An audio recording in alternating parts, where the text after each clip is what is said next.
Akashvani presents Morning News.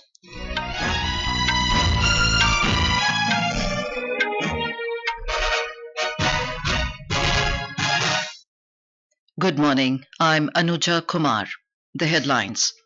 Prime Minister Narendra Modi to embark on a 2-day visit to Russia beginning Monday.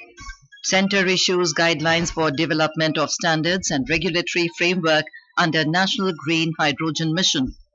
Government to soon come out with a new shipbuilding and repair policy to make India top 10 countries in the sector by 2030. Hemant Soren government to seek trust vote in Jharkhand Assembly on Monday. Exit polls predict landslide victory for Labour Party in UK Parliamentary elections, and Prime Minister Narendra Modi interacts with the Indian contingent heading to Paris for Olympics. And now the news in detail. Prime Minister Narendra Modi will be on an official visit to Russia on the 8th and 9th of this month. The External Affairs Ministry said Mr. Modi will be in Moscow at the invitation of Russian President Vladimir Putin to hold the 22nd India-Russia Annual Summit. The two leaders are also scheduled to hold discussion on contemporary regional and global issues of mutual interest. Prime Minister Modi will then travel to Austria on the 9th and 10th of this month. This will be the first visit by an Indian Prime Minister to Austria in 41 years. Mr. Modi will meet Austrian President Alexander Van der Bellen and will hold talks with the Chancellor of Austria, Karl Nehammer. The Prime Minister and Chancellor will also address business leaders from India and Austria. The Prime Minister will interact with the members of the Indian community in Moscow as well as in Vienna. The Centre has issued guidelines for funding of testing facilities, infrastructure and institutional support for development of standards and regulatory framework under the National Green Hydrogen Mission.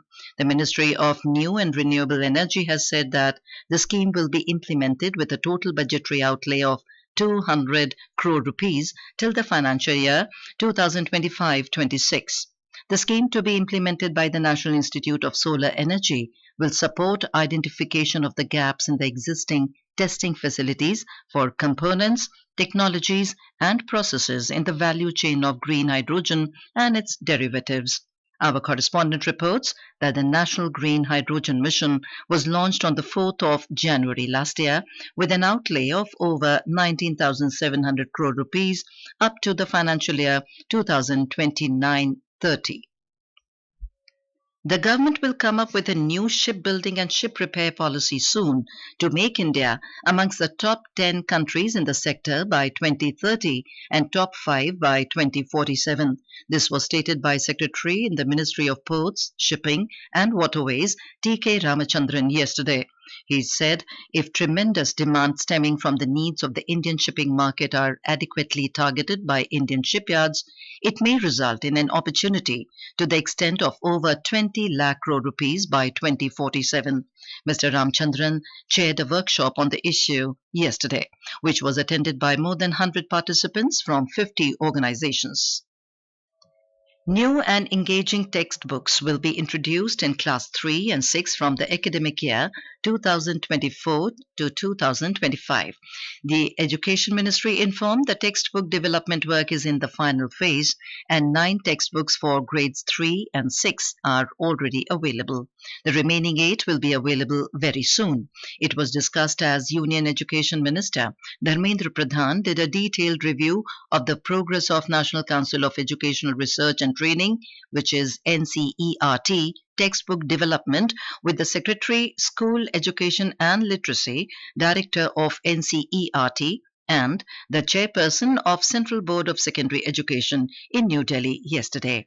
The ministry said that the National Education Policy 2020 aims to provide economically priced, high-quality textbooks to make learning joyful and stress-free for better learning outcomes. In Punjab, the Niti Aayog Sampurnta Abhiyan for aspirational districts and blocks kicked off yesterday.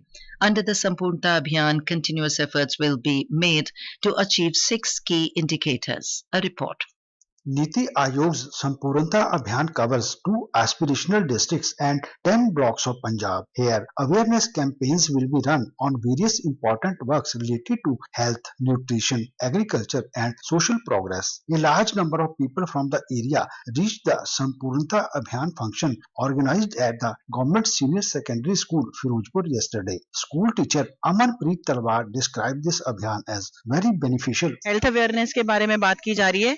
जो workers हैं, जो villages में रहते हैं और जिनको job की जरूरत है, काम की जरूरत है, उनको गाइड किया जा रहा है कि वो अपने हिसाब से कैसे जाके आगे काम कर सकती हैं। जो चीजें मुझे लगता है पहले पेपर वर्क में होती थी, वो इस टाइम यहाँ पे डिस्ट्रिक्ट एडमिनिस्ट्रेशन मिलके प्रैक्टिकली कर रही है। इससे लोगों को बहुत फायदा होगा, स्पेशली लेडीज का जो हेल्थ चेकअप चल रहा है। Sampurnata Abhiyan functions were organized in Ajnala of Amritsar district, Dera Baba Nanak of Gurdaspur district, while it will be started in the remaining blocks in the coming days. Shishu Sharma Shantal, Akashvani News, Jalandhar.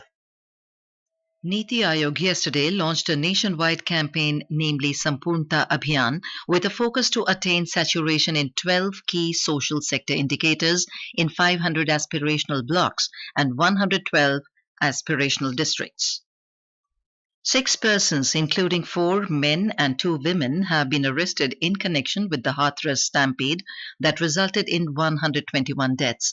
While interacting with media, Inspector General of Police, Aligarh Range, Shalabh Mathur said the 6 arrested people are members of the organizing committee and worked as sevadars. IG Mathur added that a 1 lakh rupee reward has been announced for any information about the main accused, Prakash Madhukar.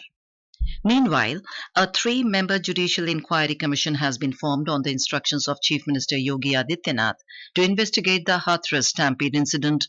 The commission is headed by Justice Brijesh Kumar Srivastav, retired judge of the Allahabad High Court, and also include IAS officer Hemant Rao and retired IPS officer Bhavesh Kumar as its members. The commission will soon go to Hathras for an investigation and inquiry of the incident. The commission will prepare an investigation report on 5 points within 2 months, and the report will be submitted to the government. This is Akashvani giving you the news. For quick news updates round the clock, follow us on our X handle at AIR News Alerts. A special session of Jharkhand Legislative Assembly has been convened on Monday to seek vote of confidence for the Hemant Soren government. The decision to this effect was taken at a cabinet meeting chaired by Chief Minister Hemant Soren. Before taking oath, Chief Minister Hemant Soren had submitted a letter of support of 44 MLAs to the Governor, C.P. Radhakrishnan. The oath ceremony of ministers is likely to be held after winning the vote of confidence in the Assembly. New faces are likely to be included in the cabinet. The annual Amarnath Yatra is going on smoothly in Jammu and Kashmir. More from our correspondent. The ongoing pilgrimage is going on smoothly, and on the 6th day yesterday, 24,978 pilgrims paid their obeisance at Holy Cave of Sri Amarnath Ji. With this figure, a total of 1,30,260 pilgrims visited Holy Cave from different parts of the country since the commencement of the Yatra on June 29. The weather in Holy Cave area and en route the Yatra routes remained partially cloudy. The pilgrims who had reported at base camps of Nunwan, Pahalgam and Baltal Sonmarg yesterday, and those who had night halt at Channanwadi and Panchtarni have left for their onward sojourn early this morning to pay obeisance to Shri Amarnath Ji. This is Sunil Kohl for Akashvani News from Srinagar. The 7th batch of 7,919 pilgrims left Bhagwati Nagar Yatri Niwas Base Camp in Jammu for the Kashmir Valley to perform pilgrimage to the Amarnath Cave Shrine. Chanting Bam Bam Bhole, the pilgrims left the base camp in a cavalcade of 259 early this morning. The India Meteorological Department IMD has issued a red alert for very heavy rainfall in Uttarakhand and most parts of northeast India for today and tomorrow. Heavy rainfall is very likely over Jammu, Kashmir, Ladakh, Gilgit, Baltistan, Muzaffarabad, Himachal Pradesh, Punjab, Haryana, Chandigarh, Rajasthan, Uttar Pradesh, Madhya Pradesh and Chhattisgarh during the next 3 to 4 days. The weather department said that a cyclonic circulation lies over northeast Rajasthan and a trough runs from northeast Rajasthan to Bangladesh. In Assam, the flood situation has deteriorated further due to relentless rain. More than 21 lakh people are reeling under the deluge across 29 districts. Governor Gulab Chand Kataria visited the flood-affected Morigaon district and interacted with the people. In Assam, 6 more persons died due to flood during the last 24 hours, taking the toll to 52. More than 3,200 villages of 107 revenue circles affected by flood and over 57,000 hectares of crop areas have been damaged across the state. The river Brahmaputra, Barak and all their tributaries are flowing above danger level. The flood damaged 145 roads, 13 embankments and 2 bridges during the last 24 hours. Meanwhile, Indian Meteorological Department has warned of extremely heavy rainfall in flood-ravaged Assam and neighboring state Arunachal Pradesh. State government has opened 247 relief camps and 451 relief distribution centers. NDRF and SDRF teams have also been deployed for rescue and relief operations. Aminul Hujutdar, Akashbani News, Guwahati. Senior Indian Information Service IIS officer Dhirendra Ojha has been appointed as the Director General of Press Information Bureau. Mr. Ojha will replace Shefali Sharan, who has been appointed as the Director General of the Publications Division. In some international news, the Labour Party is projected to lead the United Kingdom under Keir Starmer with a landslide victory, while the Conservative Party was heading towards a devastating defeat, according to the exit poll by 3 major TV networks. The exit poll gave the Labour 410 seats, a stunning gain of 209 seats in yesterday's elections for the House of Commons, ending its 14 years in a political wilderness. Only 326 seats are needed for a majority in the 650-member House. Israeli Prime Minister Benjamin Netanyahu has approved the dispatch of a delegation for negotiations on a ceasefire deal with the Hamas in Gaza and the release of hostages. Israel's decision to take part in the talks, which are likely to take place in Egypt or Qatar, came a day after the Qatari and Egyptian mediators, backed by the United States, delivered Hamas's response to a proposed deal to Israel. After a preliminary discussion, Prime Minister Netanyahu approved sending the negotiating delegation. On to sports. Prime Minister Narendra Modi interacted with the Indian contingent heading to Paris for the Olympics. In a social media post, Mr. Modi said he is confident that the athletes will give their best and make India proud. He said their life journeys and success give hope to 140 crore Indians. In Wimbledon, India's Yuki Bhambri, along with French companion Albano Olivetti, defeated Alexander Bublik and Alexander Shevchenko of Kazakhstan 6-4, 6-4 in the first round of men's doubles in London last evening.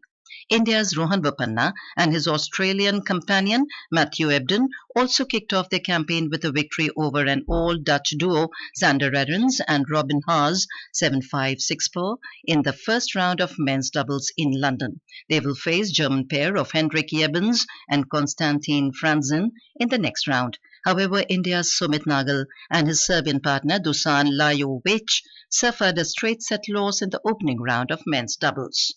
And now for a look at today's newspapers, it's over to Anita Anand. Thank you, Anuja.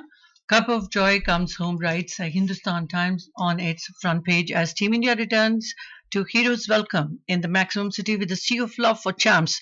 The dailies also mention about Prime Minister's interaction with the champion of champions in the national capital. The Times of India quotes the Prime Minister calling on the SCO saying, isolate, expose states that back terror. In a wish list for ease of business, TPIIT sees no good in angel tax, seeks its end, states the Economic Times. As cops search the still missing Godman and Ashram, the Tribune reports 6 arrested for Hathras stampede, 1 lakh rupee bounty on satsang organizer. For integrity of exam centre are staged to help in security, notes the Indian Express. And finally, the cricketers of the Indian deaf cricket team scripted history in England, defeating the host team in a thrilling final T20 to claim the series, highlighting inclusivity in sports, reports the Pioneer. And with that, it's back to you, Anuja. Thank you, Anita. And now, before we end the bulletin, the headlines once again. Prime Minister Narendra Modi to embark on a 2-day visit to Russia beginning Monday. Centre issues guidelines for development of standards and regulatory framework under National Green Hydrogen Mission. Government to soon come out with a new shipbuilding and repair policy to make India in top 10 countries in the sector by 2030. Hemant Soren government to seek trust vote in Jharkhand Assembly on Monday. Exit polls predict landslide victory for Labour Party in UK Parliamentary elections, and Prime Minister Narendra Modi interacts with the Indian contingent heading to Paris for Olympics. And with that, we end the morning news. Have a nice day.